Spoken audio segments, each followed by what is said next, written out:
Happy Wednesday. We are back again for another Manic and Chill. It is May 21st, 2025. I am here with Shane. Shane, we finished rookie draft content last week. Not that rookie drafts are not going on or we're still not talking about rookies, but I'm not talking about them ever again. Ever. Done. Ever?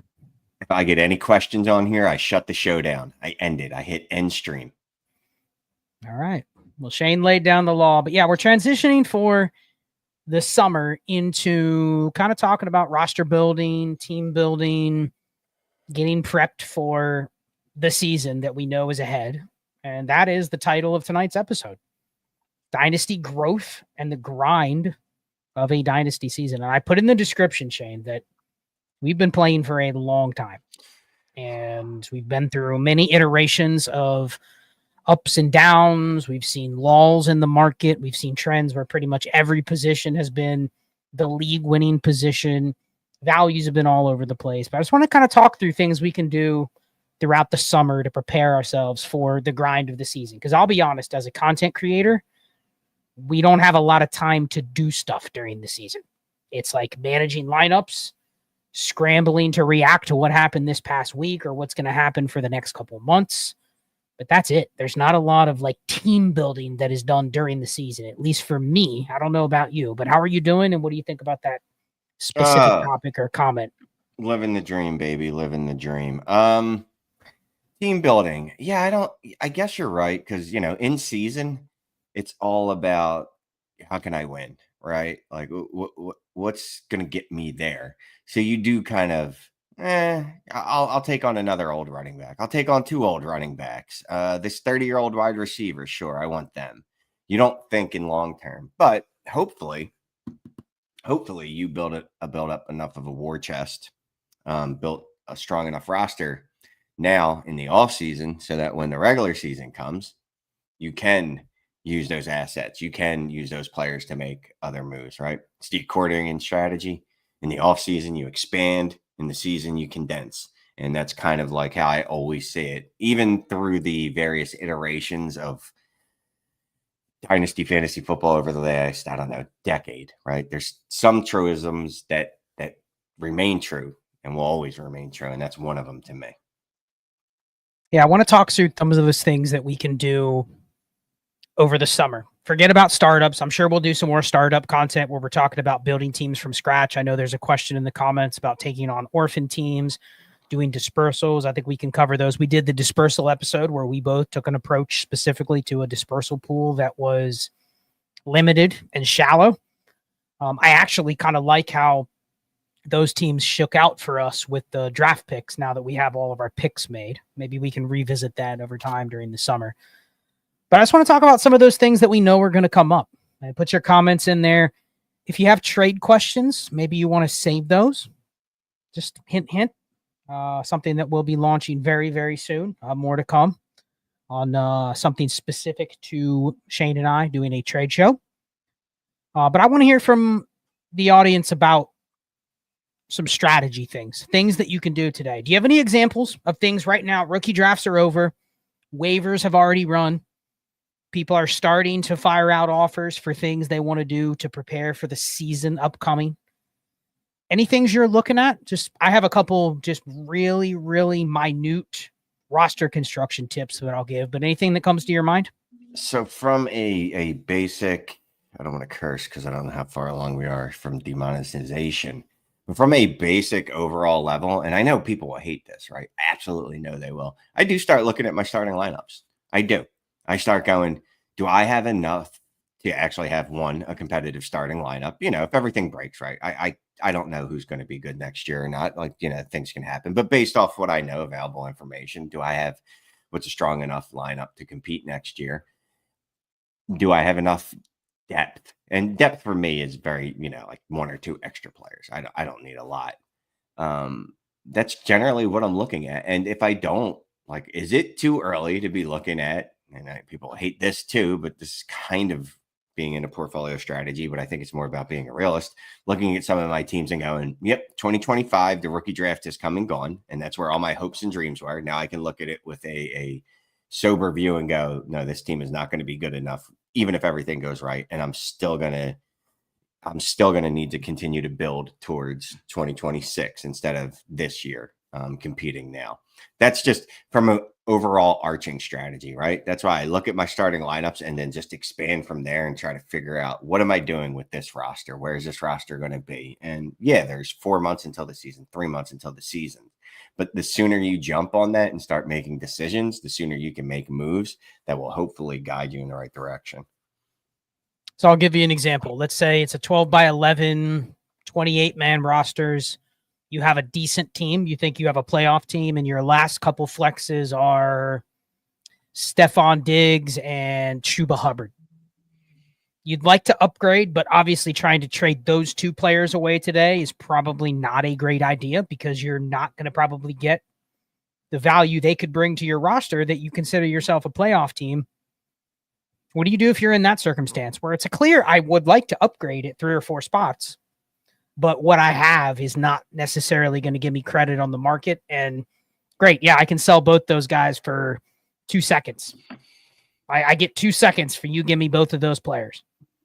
Are you willing to do that kind of thing? Is that the type of tweak you're making now? Are you trying to upgrade? Like, how do you actually do that? It's easy to say, but I'm guessing on that type of team, you do not want to put all your future picks up on the board either. No. So how do you actually upgrade? What world, and in a real world scenario, do you often see players like Steph Diggs going for a second? I mean, I don't. We're in a lot of the same leagues. During the season, accomplished what you would want him in your last flex to be. Right. That's when someone will give you something that you would seem could be valuable enough to trade him away. Right now, what do you do? Right now, if you're moving him or any other player in that range, you're making a bet on this is as good as it's going to get, right? Because I'm willing to take a third, because I'm not willing to take the risk that he'll be worth less than that. Because that's the only other option, right? It's either he's going to be worth more or he's going to be worth less come the season. Because Steph Diggs is going to be the dude we beat on. Steph Diggs in and of himself shouldn't be a dude that impacts your roster that greatly. Obviously, he's one of a bunch of moves that you make that eventually impact your roster. I would say Steph Diggs, players in that range, I am more apt to move if I get a offer that is overpaying. If someone for some reason wanted to give me a second for Steph Diggs and some other elderly gentleman that I don't particularly think is going to be that good next year, I'm willing to do it. But it also kind of depends on like what's the rest of my roster looks like, right? Well, you have a top 5, top 6 roster. You have a couple hammers. I'll give you Pat Bryant and a third for Steph Diggs. Are you doing it? Process deal. He's gone. Okay. I mean, we're doing it. And I'm asking you that because that's the type of deal that you're probably not going to get unless you send it out. Right. Yeah, being passive never pays off in Dynasty fantasy football. I don't think, at least, right? I've been overly aggressive most of my life in it. I pulled back a little bit, but you still need to be aggressive because, who is sitting out there going, you know what I need to add to my roster? Steph Diggs. That's the missing piece. I need to go out and get him everywhere, Well, what about a tier higher? Oh. And specifically maybe a running back, Brian Robinson, David Montgomery, those types. They're probably going to score points, but the only time you really move them for more than what your roster is either you take a gamble right now or you wait till the season. And if you've waited to the season, you're much less likely to trade them away if they start out really strong, because that's why you have them on your roster in the first place. You know what I mean? Yeah. So how do you process trade these dead zone running backs that you can kind of say, well, I can probably start that guy, but they have very little appeal to people right now? Are those guys you would buy in the contrary or what? I would buy them, but also I think that I've taught myself enough discipline that when the season comes and if their price does spike, that I will still make the move and I will still move them. I don't know if everybody has that discipline, though, to your point, right? Like if they're scoring points for you, it's really hard to be like, you know what? I'm going to move David Montgomery now for, I don't know, let's just say Rico Dowdle and a third in season. You know what I mean? When David Montgomery's putting up 16, 17 points a week or whatever it was he was doing last year. It's easy to say you'll do it in the offseason, but I think you have to train yourself to have the discipline to do it in season, which will kind of inform what you do right now. you could just be buying them because look, I'm building a strong roster. That's why I'm buying all these extra running backs. I have no desire ever to move them, but I think it's important to know yourself in that way. If I get a running back now, well, everyone's always on the market, but if I get a running back now that I think can appreciate in price, I know that I have enough discipline to move them when push comes to shove in season. I start chopping those dudes like, week 2, week 3. Give me the process deal. There's a reason the process deal exists because I can backfill with another body and I get another asset to make moves with. So would you buy a guy like Montgomery right now for a second and a third? Yeah.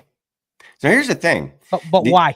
The biggest odds that he's anything other than just a filler, doesn't that seem contrary to what we were just saying of like? No, because I believe his price can spike, right? Because I believe it can spike in season. And all I need to turn a profit on that is 2 seconds. Literally, that's all I need to turn a profit on that. But is your goal for buying him to turn a profit?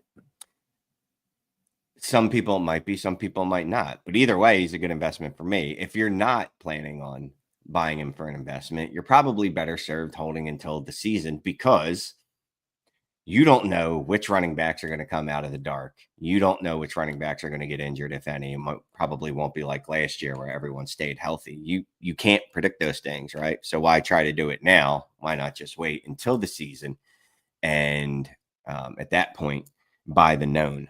I mean, there's drawbacks to that too, though, right? Because then you're competing with other people because they all have eyes. They can all see the points per game as well. Also, there is the sense, or not the sense, but the fact that the sooner you make moves prior to the season, at the start of the season, the better your team will be at the beginning, the easier it is to make the playoffs at the end. I'm already talking about December of 2025. I'm going to put this comment up there from Cody. Contender liquidation sale from the top tiers down and gather liquid capital to bolster in the back half of the season. You're probably still making the playoffs and now have capital to reload. Mm-hmm. This is one of my primary focuses for the summer. Those teams where I have Chuba Hubbard and Stephon Diggs as my last 2 flexes, those are guys I'm just liquidating. I don't need a replacement. I can look at my roster and I can, with decent conviction, give you the names of the players on my roster that have a chance of being above the just replacement level range. And when I say replacement level, I don't mean like the bottom of the barrel. I mean just a placeholder, your second flex, not unvaluable to your roster, but also I'm not confident enough that they're 100% going to be that. And I'm also not confident that there's very little that David Montgomery can do to where you even get a deal of 2 seconds. It's possible, but like you're still gambling because he is not a upward momentum moving player. He's a jag. He's been around forever. There's nothing that's going to make him more appealing other than more opportunity and more points, which is not going to happen until the season. Feels like those are the kind of guys that you can sell right now for picks and just throw in whoever you have on your bench as that's my last flex, and I'll just deal with it later, because really what's carrying my team to be a playoff team versus a non-playoff team is not my last flex. It's not those types. It is the couple guys at the top of my roster. I don't know. Do you feel what I'm saying? Like, I feel like liquidating your depth. I understand. Not your depth on your bench. Half your starters. Liquidating them now and just saying, you know what? These guys are close to replacement level. I can get somebody else to plug that hole before the season starts at a cheaper price. I don't know. Yeah, are you though? So is that part of the deal that you're making, right? So get rid of David Montgomery for a second and a third. Can you get can you trade David Montgomery for a second and, well, you obviously can't do for a second of Brian Robinson, right? That would just be crazy talk. I'm just talking pure liquidation. I'm not trying to. You're not even trying to get a player added in right now. I have Tajay Spears and I have Austin Eckler. I have one of those guys and I'm not currently starting them. That's David Montgomery. The difference between the two is not better than the difference. I have Ray Davis. That's a guy I don't know if he's going to be there, but I have plenty of options on my bench that currently hold no liquidation value. So it makes sense to go above that range. Like Ray Davis holds no liquidation value, right? You could auto accept him for a third. I don't know if you would get that in most leagues. Therefore, he's worth more to my roster than he is what I can get on the market now. Not when he's playing, not if he gets a start. I'm talking right now, in May, in June, where there's nothing happening. Feels like liquidation has to come from the players in the ranges where people are actually wanting to buy. And that's the ranges that people probably care the least about. It is these guys that we're talking about that are just in the, and we've all done it. We've all looked at our roster and gone, oh, cool. I have Aaron Jones as my RB3. He could be good this year. I'll just hold on to him. But really, it should be that's the type of guy I should be trading because someone else may think they're getting a deal. Like when I ask you a second and a third for Monty, you're like, I'll just do that. You didn't even give any caveats. You just said, I'm buying. Oh, yeah. Okay. Yeah. Okay. So I think that tells me that's the type of range of player where there's very little risk that you're going to get burned, even by great production. That feels like what you have to liquidate now. The problem with that is on the back end, right? So I trade David Montgomery and I'm backfilling with Austin Eckler, and then Austin Eckler goes out there and plays like a 34-year-old man or whatever it is. That's a player bet. Okay. That's you just saying I'm more confident in David Montgomery than those other guys. I'm more confident that, David Montgomery coming off a major injury too, but so it's probably not helping my point. But, you got Tajay Spears and Austin Eckler. I don't know that they're the, what's the word I'm looking for? Like poster boys for medical health, even if David Montgomery's coming off. Okay. Cedric Tillman. He's my wide receiver 6. I put him in the flex where Monty was. What is Cedric? And the reason I put Cedric Tillman in there, because I think he probably occupies this type of spot on most teams. So he's now on your bench, though. You're not going to start him. You're not going to play him if everything goes right. But you couldn't sell him for much. You couldn't probably even get a third for him. So what do you do? I don't care. So how far? You don't care. As you say this, no. It's a hypothetical. This is old school Manic and chill. So the hypothetical to that is how far do you go down that path? Do you literally go, I've got 5 starters on my roster that I believe are wide receiver 2s or worse, running back 2s or worse. Obviously not wide receiver 1s or even wide receiver 3s. I have 4 wide. That's too many. I have 3 wide receiver 3s and I have 3 running back 2s, no running back 1s. Am I selling 5 of those players for liquid assets? When you don't want to get players back, right? You just want the picks because you want the liquid assets because you're going, well, I'm going to backfill with whatever on my roster. So now instead of David Montgomery and I'm trying to think of a back end wide receiver 2. Give me a name that I can't think of. Instead of David Montgomery and I'm not helping you out. No, you went down this road. You got to think of a back end wide receiver 2. Back end wide receiver 2. Let me just look at some of the names. They're all rookies. I'm not mentioning rookies. Zay Flowers. There you go. So instead of David Montgomery and Zay Flowers, I have Austin Eckler and Josh Palmer. You know what my pushback would be? Why the hell do you have Josh Palmer unless you're either making a bet that he's startable or he's gone? And when you try to get rid of him, because I've played around with this on some of my rosters over the last week or two. Hey, will anybody give me a 4th for Cedric Tillman? A 3rd for those types of players? And guess what? Nobody does. No.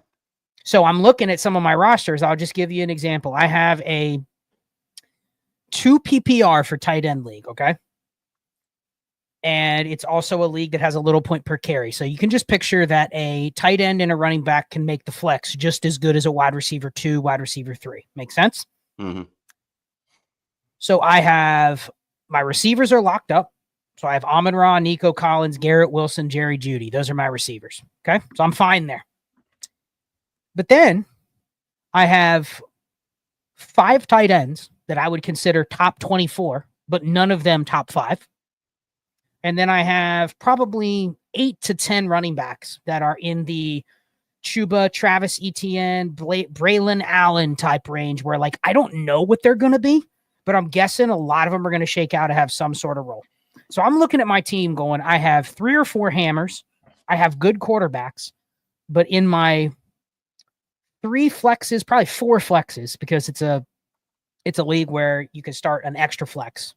In my 4 flexes, Shane, I have about 12 players that could occupy those spots. Do you though? Okay. Well, right now, when I get to the season, I have to expect some attrition. But I also don't know what attrition that's going to be. Mm-hmm. How much depth do I need for those 4 spots? So you have Oh man, and this is me because this is really hurting me because They're not good names. They're Dallas Goedert, Hunter Henry, Zach Ertz, Travis Etienne, Braylon Allen, Tajay Spears. There are a bunch of guys where I'm sitting here going, if all of these guys, if I'm even considering starting them, a lot of them I'm going to have to be making decisions with all of those flexes every week. So how many of those dudes do I need? So I get that, right? So I definitely, and this just goes back to our regular team building. I don't think this is anything unique. We don't want to have to make decisions, right? Too many decisions. I'm fine with making 1 or 2 decisions. I get to the point where I'm making 4 or 5 decisions a week. Well, clearly I've done something wrong and I should have liquidated.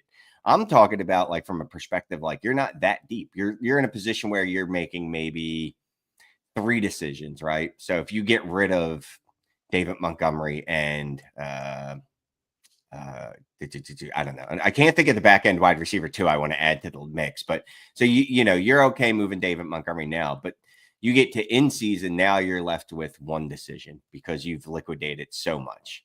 And then you start buying when you know what's good and what's not, or like, you know what I mean? Like, well, I'll give you an example. Let's say I have 5 hammers. Mm-hmm.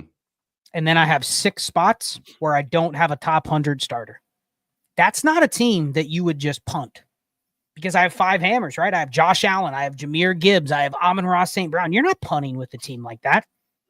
But let's say out of those 5 flex spots or one of my receiver spots and my 4 flex spots, I have potentially 12 options. I know in that range, there's going to be a lot of attrition. There's going to be players in that range that completely flame out. They're never startable, right? There's going to be other players we don't consider to be in that range that are going to end up being in that range during the season. But that feels like a very stagnant range that I can't do anything with. You know what I mean? Mm-hmm. So you almost have to take those ranges of players, the non-hammers and the non-young ascending assets. Like I'm not going to put Jordan Addison or Zay Flowers even in this range. Production-wise, maybe, but they still have some dynasty market where you could go sell those guys today if you wanted. You may not get a first, but you could get 2 seconds. You could sell them for a process deal. I'm talking about picture the pool of players that is bigger and wider than ever now that we've had a rookie draft that nobody in your league would ever consider giving a second for, may not even give a third because they seem to be so duplicative or replaceable right now. How do you navigate those waters? It feels like those types of players are the ones where if you can get deals done, you just take the deals. That's my thought. And that gets into another thing I wanted to talk about in a little bit. And I don't know, maybe we need some like real life team breakdowns of this, but we've done plenty of roster reviews where we're like, dude, you're going to have only 2 spots and you have 6 players that are Rashad Bateman. That's a perfect one. You said Josh Palmer. I'll say Rashad Bateman. He's either not a good enough starter in your flex or he's dead on your team. The worst thing you can do is just have him chill on your bench, be your 5th bench player, and never do a thing with him. But that's easy. When you know what I mean? When we do roster reviews like that, that's easy. You know that. We're like, oh, this is cake. Like you have 36 extra players. That's superfluous. When it's superfluous, it's easy to say liquidate. It's when you get to the point, like I'm saying, where you only have 2 or 3 real decisions. Obviously, you could always put a Cedric Tillman in your lineup, right? Because everyone's got at least 1 or 2 of those guys. So everybody could move some wide receiver, some running back off the roster, and then just slide a Cedric Tillman in there. Is it worth it? Are you getting back enough? And these are just questions. I'm not questioning you. You know that. Is it worth it? And I mean, how do you ensure you've gotten enough to buy once the season comes? Unless your plan is just, well, I'm just going to be running Cedric Tillman out there all year, which I don't think is anyone's plan at this point. Well, but the game. The retort to that would be, are you confident in Cedric Tillman, Shane? Are you confident he can occupy that flex spot that you currently have Aaron Jones in? Yes or no? Aaron Jones. Yeah, I'll say I'm confident enough. I mean, you're confident that Cedric Tillman can occupy Aaron Jones's spot? Yes. I'm okay. Yeah. Because Aaron Jones. See, again, it goes back to team construction. Is Aaron Jones my running back too? No. These are purely flex decisions. Forget about the positional scarcity. It is just purely say Aaron Jones is your RB4. Are you confident that the guy you pull off your bench Yes. can replicate him? Absolutely. Absolutely. Okay. If he's If my the running answer back is yes, 2, then why do you have Aaron Jones on your team? yes. Because he's a guy you could go sell for a second. There'd probably be somebody that as the summer goes on would buy that guy for a second, right? Yep. But they're not going to buy the guy you're sliding in for him because you go, who wants Cedric Tillman? Nobody. Yep. Like no, those are efficiency decisions you can make that feels like nobody really does. They just go, well, I need so much depth during the season. The reality is you don't need to be 20 deep during the season. What you need is flexibility during the season. And so we're giving some color to it, right? It's not just sell all depth. It's not. It's not. It's not. No, it's measure. Measure where you can bet on a guy that's dead on your bench. Cedric Tillman, Josh Palmer, Rashad Bateman. No one knows what to do with those guys. So it's kind of like you either get rid of them, which you're going to have a hard time getting anything for them, liquidity for them, right? You might be able to trade them for, a third string running back. I'm talking liquidity. Like I want to get something that's flexible because that's going to get into my next point that I want to bring up in a second. You can't get liquidity for those guys. You can get it for that next tier up. And what I'm trying to articulate is the gap between those ranges. The Aaron Jones and Rashad Bateman is not that different. I got you. Yeah. But remember, we have to give context to everything because some people are very binary, right? And I have my own things and times that I fall into that trap where I'm very binary. It's very this or that. So we just have to I just wanted to give it some color, right? Yeah, I'm not selling my running back 2 so that I could slide in Cedric Tillman again. Now I can't think of anyone else but Cedric Tillman and Austin Eckler. But I'm not selling. There you go. I'm not trading my running back 2 and then sliding Austin Eckler in there and going, "Hey, I'm fine. This is fine. I had too much depth, right?" Yeah. We're talking the bottom half of your starting lineup here, where you're mostly operating these types of deals at almost a minimum, exclusively. Right. So I'm usually okay having my depth. So I have 5 players like that are on the same range. Like cutting it in half, not having it. Just making sure that comes across right. Halving. I'm halving my depth. I'm cool with going, all right, I got 5 guys that are all in the same range. How do I get to have the 2 of them or 3 of them? Because you can't have a human. You know what I mean? Same 6. How do I get that to so it's 3 or a little lower, but 3's fine. I know last year I was a proponent of like just sell all the depth you had, but I cut a little too close to the bone, which is why I wanted to bring that here or add that color to the discussion because I moved a ton of wide receivers in a lot of leagues where I left myself 1 out. And then when that 1 out got injured, and it seemed like every league I did it in, I somehow had Rashid Shaheed, Chris Olave, and Chris Godwin. Somehow, every league I did that in, I had those 3 guys, and I was absolutely decimated at that point. Now, that's an extreme, but even if I left myself in a position where I only have 1 out and 1 guy gets hurt, well, then it's tight. 2 guys get hurt. Well, now I'm really, really in a bad position. Obviously, you do have, hopefully, some assets that you could buy players with too, though. Yeah, it just feels like, we could literally go through and name. I see Jacoby Myers, Wan'Dale Robinson, Rashad Bateman. Don't real quick. Don't put Rashad in the same breath as Jacoby. He is. If you look at his stats, it's just it didn't happen until pretty much last year. And here's the thing. My point with this is that you can throw Darnell Mooney in there. You can throw Hollywood Brown in there.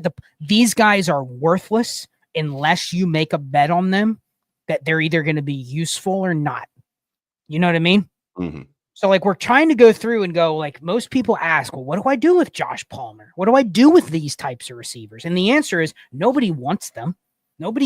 Until one of them starts to get some buzz or some steam. Nobody really wants these guys until you get closer to having all that information you would want. And so you either kind of got to go, I'm willing to just bet that they can be a flex level receiver, or why do I have them? There is no in between. There is no, well, I'll just wait and see what happens in the season. I want to have 6 of these dudes on my bench. That's just something that we can consider. And then I want to ask you this. If you free up some roster spots by doing this, Shane, what are your roster goals on waivers, even throughout the summer in leagues where you can pick up players on waivers? Like, are you trying to focus on guys that can have positive movement, even if that just means you can flip them in training camp? Like I've found myself I'm a proponent of holding a lot of backup quarterbacks, but I've gone through and tightened my list of backup quarterbacks that I'm holding for the summer in lieu of just picking up guys like Ricky White. I know Ricky White's a roster clogger. I know he's a roster clogger, but you know what? He has a better shot of doing something for my team than Drew Lock before the season. And if I don't get Drew Lock back or Nick Mullins back and they start games and I wish that I had more shares, fine. But it feels like you have to kind of take more of those chances if you want to be able to do some work or do some grind movement during the summer when who the hell knows who's going to pop up, you know? No, yeah, and I've grabbed them in the second, third runs after the initial wave. We all went out there and we all got quarterbacks, Quinn Ewers and Kyle McCord. We all got whatever running backs were left, Taj Brooks, Kyle Monangai. Who's the dude in Tennessee? So, and I'm curious real quick, why? What is the plan when you pick up Quinn Ewers? The hope is he gets a hope of what? The hope is he gets a start. But why would somebody drop like Nick Mullins or Drew Lock for Quinn Ewers? Well, I wouldn't drop Nick Mullins. My point is, people will pick up Quinn Ewers. Like I've seen waiver wires where people pick up Quinn Ewers, Kyle McCord, but then they drop in other transactions. They'll drop like Marcus Mariota. What's the point? You have to wait all year for anything positive on Kyle McCord too. You know, he's new. Yeah, I think. Talk about that because that's literally. I see some of these waiver runs and I go, wait, why did you pick up? And if it's a free pickup and you're not cutting anybody, fine. But like, why did you pick up Riley Leonard? And then in another transaction, you dropped, I don't know, like Kenny Pickett. You know what I mean? Like it just doesn't make sense. Just real quick. Kenny Pickett is absolutely garbage. He is hot trash. He is flaming. Oh, hold on. Why would you drop Josh Dobbs and add Riley Leonard? Oh, Josh Dobbs. Well, Josh Dobbs at least produced a little bit, right? Like I know he's gonna. I know he's not gonna last long if he gets a role, but I know he'll give me like 2 starts. And no, I wouldn't do that. But I will drop guys like Carson Wentz. I will drop. Yeah, he's not on the team. I'm saying I'll drop. I'm seeing people pick up Kyle McCord and drop like Jimmy Garoppolo. Like, what's the point? You know what I mean? Because and I'm not faulting you. You immediately said, well, maybe, and the comments even say, well, maybe Tua gets hurt. But you still have to wait into the season holding Quinn Ewers on your roster. And he has to be the backup, which isn't guaranteed to be the backup. You know what I mean? But every backup you're holding, it's the same wish and hope.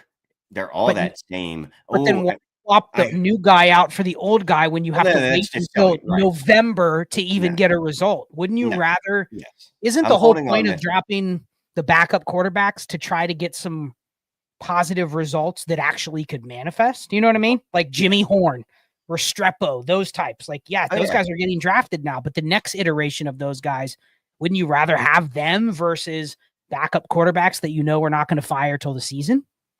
I'm just trying to think. I'm trying to think through my rosters who I've picked up. I mean, I haven't picked up really any Quinn Ewers or Kyle McCord. Shane Manila, 14 shares of Kyle McCord. No, man. I can look at my shares right now. It's like I don't think I have a 1. Quinn Ewers, I have 2, and both of those were like 4th round in the draft. But no, I've been picking up, is it Nick Nash, Ricky White? Okay. I've been picking up I'm trying to think of obviously Isaac Tesla was an Jordan Watkins. I've been thinking about him. I keep seeing him and I go, oh, maybe, but he's got like 18 wide receivers ahead of him, which is a little like, how's he going to get there? Ricky White, who's ahead of Ricky White? I know he's a 7th round draft pick, but this is the narrative. Torrey Horton. Torrey Horton. That's all he's got to beat out as a 5th round wide receiver. I know he's a 7th round wide receiver, but still, all he has to beat out is a 5th round wide receiver, and he's going to get some. And here's the thing: they don't even have to beat anyone out, Shane. It just takes a preseason play, or a camp highlight, and it's not even that I'm going to turn around and flip them for a 2nd or flip them for a 3rd, but there might be a window where you can make another move because you have one of those guys on your roster versus whether you're holding Curtis Rourke or Kyle McCord. No one absolutely it's going to take an assassination for someone to want to buy Kyle McCord from me at this point. or Curtis Rourke at this point, because just their hope is literally, yes, you get into the season and someone gets injured. Now, I will say their longer term quarterback.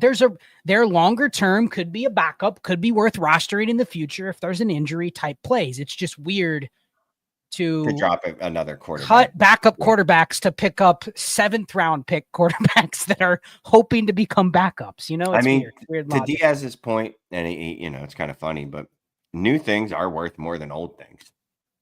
They just are. I mean, I've said this before. Look, I haven't seen the new thing fail in the NFL yet. He's probably going to fail, but I haven't seen it yet. Who was the best example of this that we've actually seen the entire process play out from start to finish? And you have an example, a real life NFL example that's manifested in the last month. This exact circumstance we're talking about. See if you have 5 seconds to get it. We've seen from the waiver pickup until the trade value. No, I'm stumped. Nope. See if anybody in the chat can get it. He's a rookie from last year. It's not quarterback. It's not Tanner McKee, not Hendon Hooker, not Aiden O'Connell. It's Joe Milton. He was waiver pickup. Waiver pickup. Yep, he got steam. He played. He got pumped up. And then he got traded for a draft pick to another team. You saw the full circle, like best case scenario that you would ever see from like Kyle McCord. And what is Joe Milton worth to your roster today, Shane? The same as he was last summer. He just feels like he's a little bit better than he was last summer, but he's never going to elevate above. Sure, I'll roster him as a backup. You know what I mean? Like he's never going to be elevated above that. And you got to see the full gamut of what the asset cycle looks like. And everybody in the NFL agreed. Like he's a good backup, probably. That's it. Here's the thing, though. You can tell that story about just about any backup quarterback that you haven't seen do it, except for Jake Browning. We've seen him do it, so I'll never let him go. But there's a lot of quarterbacks. Who's the dude in Tampa Bay that's never played a game? Kyle Trask. Back right? For his 5th season. The 5th season. What was it? He was a 2nd round pick or a 3rd round pick? He was the same year as Davis Mills and Kellen Mond. They were all picked back to back to back. He was a 2nd round pick, I believe. I think he was the last pick of the 2nd, and we've never seen him. And that's just the hope for every backup tight end. And not that. I'm sorry, going the other way. We got some comments here. Traded Joe Milton for a 2nd. Traded Joe Milton for 2/3. Nice. And Cody is right. If he ever gets a start, it'll be must-watch TV. Yeah. So that's that is a good investment if you bought into Joe Milton and you either traded him for picks or you still have him today. But that's about the best iteration of that cycle that can happen for a quarterback you pick up off waivers. Look, Brock Purdy, who just signed a $700 million contract, right? That's a good one. He was off waivers. People got him off waivers. That will feed our brains for the next 5 years. Because what do we remember? We remember outliers. Your brain is designed. The one success versus the 99 busts. Your brain is designed to remember outliers. Think about, this. You've been with me forever now. I'll break out statistics showing that 87% of the time something happens. This is what happens next. And inevitably, without fail, someone will bring up Devontae Adams, Nico Collins, JSN now. Receivers outside the top 50. All we hear is I was in on Puka and Terry McLaurin and Amon-Ra. You don't hear never anything. Literally the dozens and dozens that you've never heard from again. Right. Never. No one ever is jumping in my chat and going, or my comments going, you know what? You're right. Like I was in on that other 87% of the clientele that you discussed, but everyone was in on the 13% somehow. The rough math. I don't even remember where I was going with that. Outliers. But they stick out in our minds because they're singular. It's easier to remember a Puka than can you name it was 2 years ago, right? 3 classes now. Mm-hmm. I couldn't name one receiver drafted in the 4th round or later in that draft. I could not name you one other wide receiver. I can name in Puka. 2023. Yeah. Okay, well, I might have just a bad memory, so that just might be me, but maybe people are better than me, but I don't think so.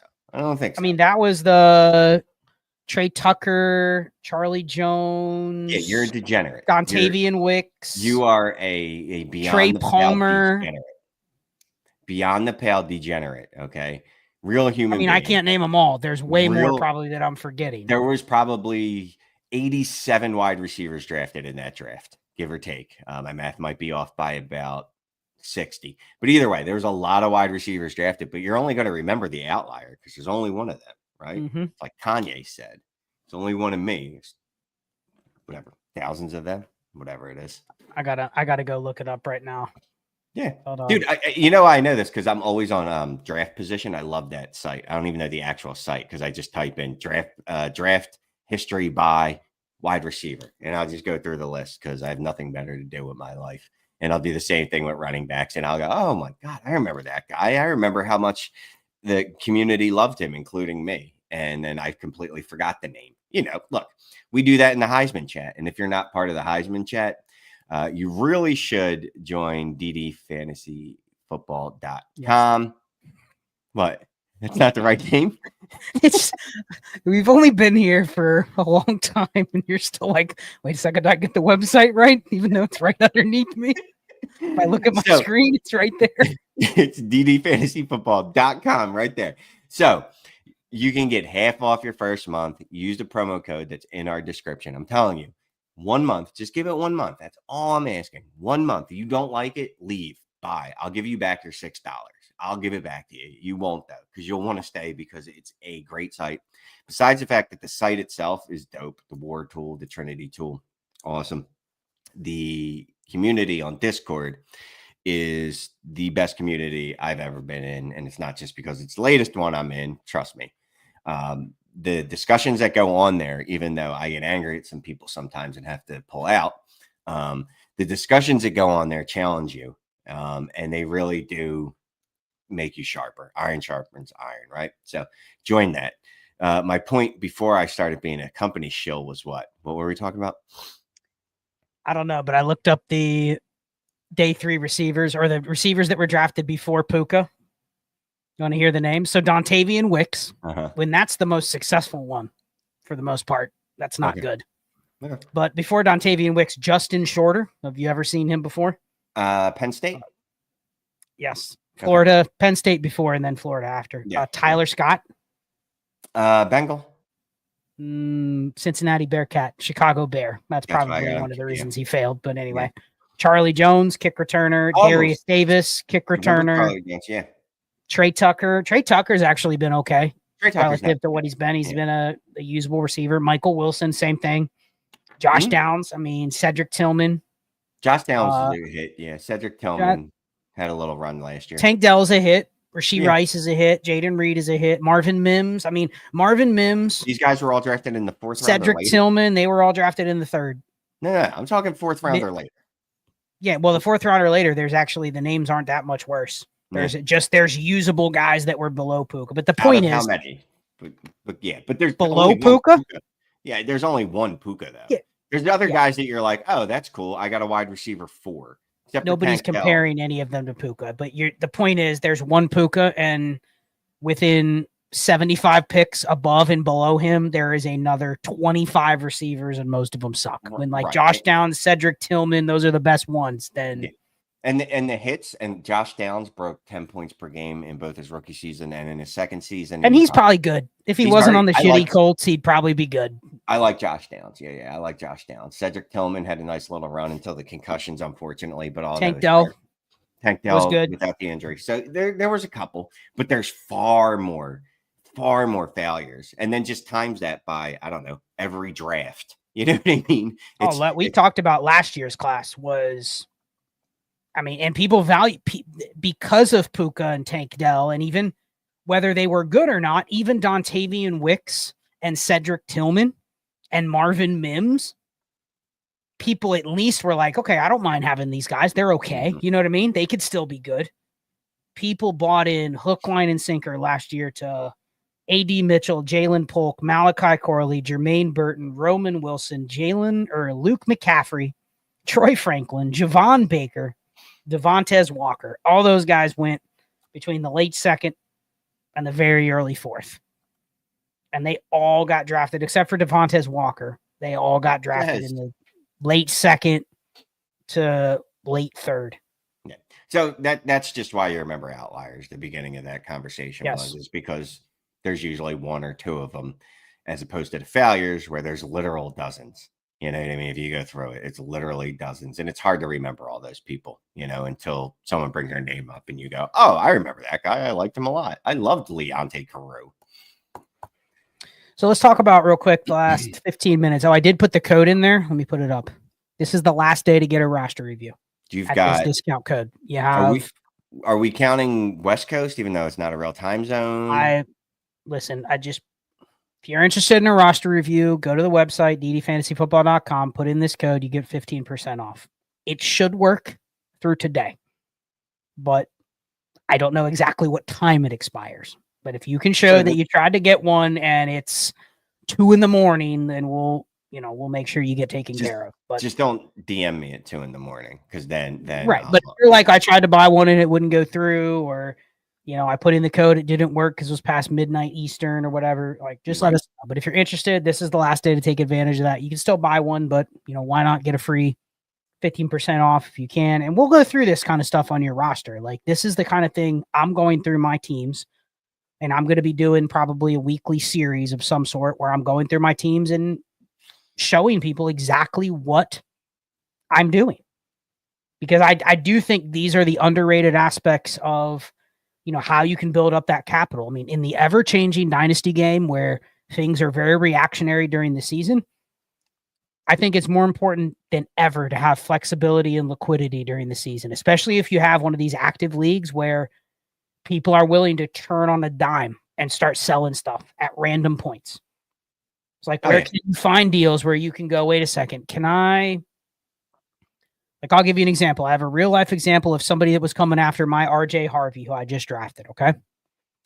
And they were offering me a 26 first, probably a fringe playoff team, but just straight up 1-for-1. Now, do you have interest in doing that, Shane? 1-for-1 straight up? Just RJ Harvey for a playoff first? No. Not really. And you know what? RJ Harvey, when I drafted him, immediately became my RB2 because it's literally like any running back on a 53 type build. So getting him where I did in the draft was very valuable to my roster. So I went back to the team. I'm willing to trade RJ Harvey if you're willing to include a first. But what can I get back in the deal that helps with the build that I'm trying to accomplish, right? So I'm like, okay, will you give me, how about David Montgomery and a first for RJ Harvey and a piece that's approximately worth a second? Something like that, right? Yes. And that's where the deal fell apart, because immediately the other manager goes, wait a second, I have David Montgomery. Why would I add him to a first to get another running back? You know what I mean? Like, he saw through the process that I was trying to get from him, and the deal broke through. The deal didn't work out because I have no motivation to do a 1-for-1, but I have a lot of motivation. I'd be willing to move off of that type of player if I could get the leverage. You know what I mean? If I could pocket a first and get another flex usable running back, that's the dream. But I wasn't getting that. So you just feel like, what should I do? Well, is that just more your distaste? I think we both have a distaste for this, of doing 1-for-1s, because you're literally just making a 1-for-1 bet with no juice. When I get 2 assets, I have 2 outs. I have 2 ways to win, or at least I have another additional asset to do something with so that I can not lose the deal in the long run. It's what's the level of running back in that deal? Because I know we're both interested in getting the first, and this is not like a playoff first, meaning I looked at the Dynasty Daddy, I looked at the contender mode of this team. They're in the middle. Like, I can see this team, it's an aging roster. It has a good lineup, but it's an aging roster. I could easily see this team being the 104, 105 next year. Yeah. I still don't want to trade RJ Harvey for that one pick straight up. But what's the level of running back you would need in that type deal to make you go, okay, I'll take the process? Would a Tajay Spears be good enough? Ramondre Stevenson, that type? Like, those guys could be usable, but they could also kind of just be I'm not sure what to ever do with him during the year. Is that I'm type of enough? I'm thinking about it. I'm thinking, oh, David Montgomery and a 26 first for RJ Harvey. Yo, that's what I countered with. Yeah. Not they had no interest. Well, yeah, nor should They wanted to give a lesser running back, a running Absolutely. back that we would just consider a guy that maybe has a little history, but not a guaranteed role, not guaranteed to be startable. It's like you want to tear up, but you don't want to tear up from good. You want to tear up from mediocre. You know what I mean? That's just trying to tear up on the cheap. Just one thing. I see a lot of questions in the chat. I know we won't and didn't get to a lot of them. Yeah, get to some. Let's fire some. Well, no. I was just going to say, if we don't get your question, feel free to leave them in the comments after the show. I always, and Scott goes in as well, and check all the comments. Trust me, read absolutely every one of them, mostly because I'm a narcissist, and see if anyone said anything nice about me. But even more importantly, did anyone say anything bad about me so that I can be angry, which is more fun for me. But yeah, just leave your questions in the comments, and I promise one of us will get back to you on them in there if we don't get to your questions tonight. Yeah, and Shane is doing a mailbag show on Saturday. So if you had any interesting comments, maybe you can pull some from the comments if there's something interesting that we didn't get to talk about on the show. Yeah, that's right. Saturday night, 9 p.m. It will be me and Brandon Gonzalez. Maybe I'll stop in BJ, because I like the idea of ask anything. Because I know you guys eventually are going to go off the rails with the topic. We ignored some of the ask any AMA type questions, but look, the questions that come from our community members are going to get preference, and I can't continually ignore AMA questions if they put them in there. So anyway. Yeah. Well, let's see. Let's go. We had a couple super chats and then a couple comments that I wanted to put in here. I wanted to hit this one real quick. This might actually be a good question if I came to the mailbag. We could maybe talk about this. Non-tight end premium. How are you attacking the tight end position, Shane? We cover this on roster reviews literally once or twice a week when somebody has a non-tight end premium league. What do we usually say? Jonnu, Pitts, Mason Taylor, Harold Fannin, Shiga Okonkwo. Cool. What would you say to a tight end room like that? Non-tight end premium start 10. I'd like to trade 1, 2, 3, 4. Is there 5 of them on the roster? I'd like to trade 4 of them. The problem is we just drafted 2 more when we had Kyle Pitts and Johnny Smith. And I'd like to trade the one that can get me back the most. Who is the most popular one on the streets? Is it Jonnu? It's probably Mason Taylor. Mason Taylor. All right, hands off my Mason Taylor. But of the other 4 tight ends on my roster, you can have every one of them. Every one of them can go. I think the long and short of this, you have to ask yourself 2 questions. Tony, do you have, and Shane can be Tony in this example. Shane, do you have too many tight ends on this team? I believe I do. Yes. Do you have any very high quality tight ends on this team? No. Not could be. Just sit and forget. I know I'm getting top 5 production. If you want to be pedantic like that, no, I don't. So the answer to the first question is yes, and the answer to the second question is no. You have to pick your lane, right? Yep. Like you either need to go and do what you can to get one that you feel is great, which is oftentimes way harder to do when you already have guys like this. Because if someone's coming to me and I'm going, hey, I'd like to buy your Trey McBride, and somebody just happens to be willing to trade him, you know what they probably don't necessarily want back? Jonnu Smith. Mm-mm. They're probably like, oh, can I get your Brian Thomas? You know what I mean? Like they don't want these guys. So you're already kind of sunk in terms of liquidating these guys. Yep. So the better bet is like, how do I trim down these players and just use I don't even care if you like Shiga Okonkwo and Harold Fannin, but you have them. You know what I mean? Like don't add to a problem that you already have by picking up more tight ends, drafting more tight ends when you have a room like this. Jonnu and Pitts were fine. You know what I mean? I didn't need to, and I don't even know where he probably got Fannin and Taylor at way better prices if he took them, but like, I don't even need them. You know, that's one of those like, oh, the value is just too good. All right. That's cool. Now what do you do? Here's why it's too good. Because 5 other teams with tight end rooms that look like this said, nah, I'd rather not take another. Because you're not starting them. You're not starting them. Right. Right. And they don't have enough value for you to move them. I'm sure they could get there at some point, but it would be a surprise to me. And that was his comment. Basically, use Jonnu and Pitts in the aggregate to piece it together.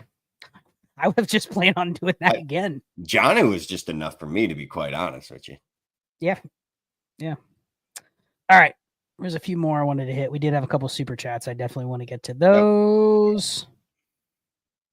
Boom. Anto Huncho, 12 team, start 10, super flex, PPR, 0.25 point per carry. He's rebuilding. He or she is rebuilding. I love rebuilding questions in 0.25 PPC, Shane, because you're like, I don't really want running backs, but you need running backs because that's what everybody values. He got offered Ayuk in a second and a third for his Harvey. I'm assuming he already turned that down.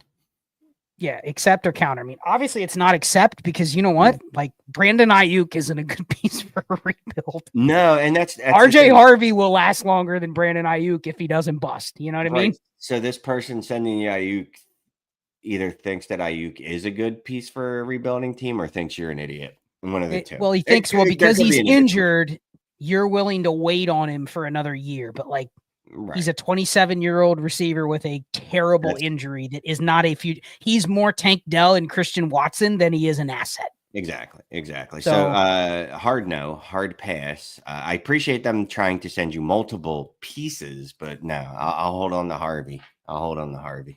Would you do Ayuk in a first and a point per carry? Well, you know, and then you just try to get whatever you can for Ayuk. Sorry, you just jogged my brain. So what I should have said is, yeah, you should be countering this person because their player values are skewed, which is a nice way of saying their player values are skewed. So just go ahead and send them an offer that you know is not good, and see if they take it. Ayuk in a first.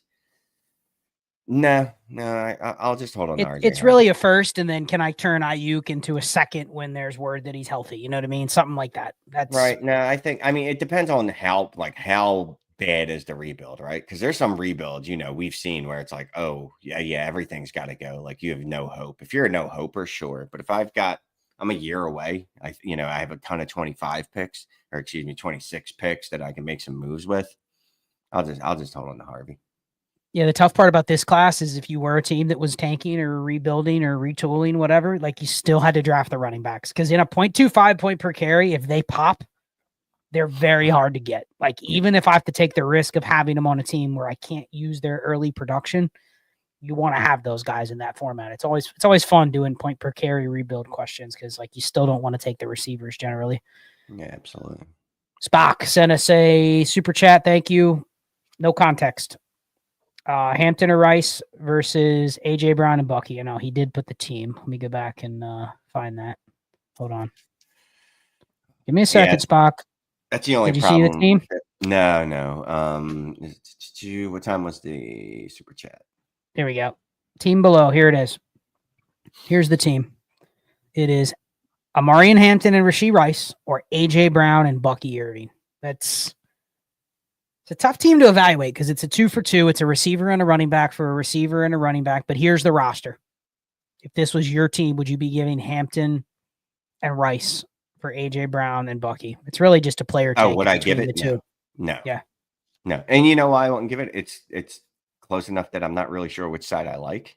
I actually prefer the Hampton and Rashee Rice side, but it's not like it's a significant margin either way. I can't imagine it's a significant margin either way for anyone. So even if you preferred the other side, doesn't this feel like a trade where you're just kind of trading because you like players on one side over the other, and it's just kind of like player bets? That's it. There's no leverage. There's no liquidity. Really, all it is like, is there more? What's the one piece in this deal that could have a ton of liquidity? It's probably Hampton, right?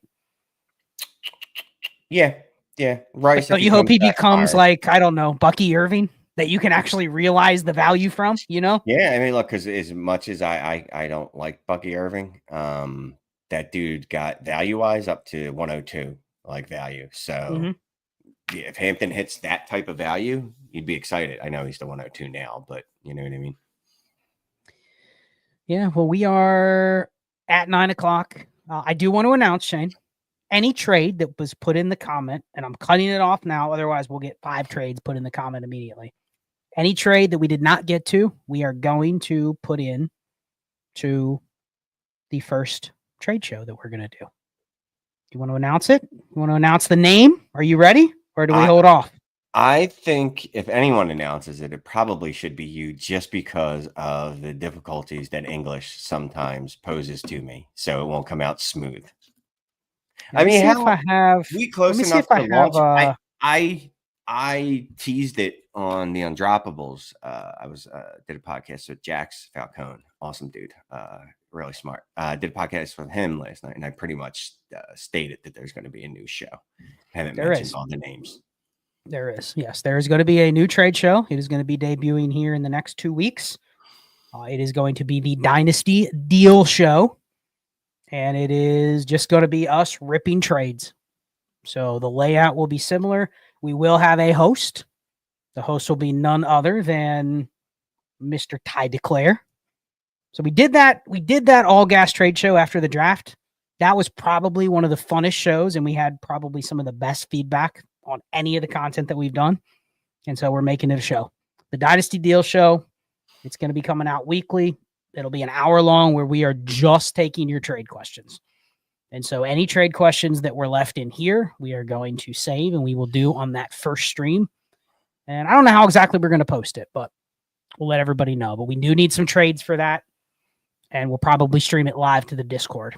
Will be the first one. So if you're in the Discord, you can ask questions. But if you are not, and you did put trade questions in here, we will make sure they get on that stream, and we will let you know. So there you go. Final word, Shane? Appreciate everybody joining us this week and every week, and really looking forward to the new trade show, and obviously always looking forward to Manic and Chill every week, and now looking forward to the mailbag show on Saturday. That is now on its second week. I've made no promises about that continuing, but and Mr. B did say it is going to be a live trade show. It'll be a weekly live trade show where we are literally just vibing on trades from the crowd. So there you go. Like that's what a lot of people want. They're just like, Shane, Scott, we want you guys doing trades. And we loved the episode we did with Ty. He knocked it out of the park as a host, which if you're a fan of Manic and Chill, if you like Shane and I, and you've watched Manic and Chill since 2019 when we started doing it, there's times where we can use a natural host, you know what I mean? To keep us on track to, neither of us are naturals at reading the questions on the screen. So we do need a host that can transition from question to question and, leverage both of our different takes on stuff. So I'm excited for it. Should be fun. We're working on all the graphics and the music and all that stuff right now, but it'll be getting launched here very shortly. We hope everybody in here will give it a shot when it gets posted. So there we go. That's it, Shane. Appreciate y'all. Watch the mailbag show on Saturday night. What time is it? 9:00? 9 p.m. Eastern Standard Time, because that's the only time zone that matters. Cool. Well, I will be there. Might even stop in. We'll see, but I'll definitely be tuning in. If not, support all the creators on the channel and join the community. Oh, yeah, roster reviews. DDRR15. You have until the end of the day today to get 15% off your roster review at ddfantasyfootball.com. So thank you for everybody that tuned in, left comments, and we'll see you next week.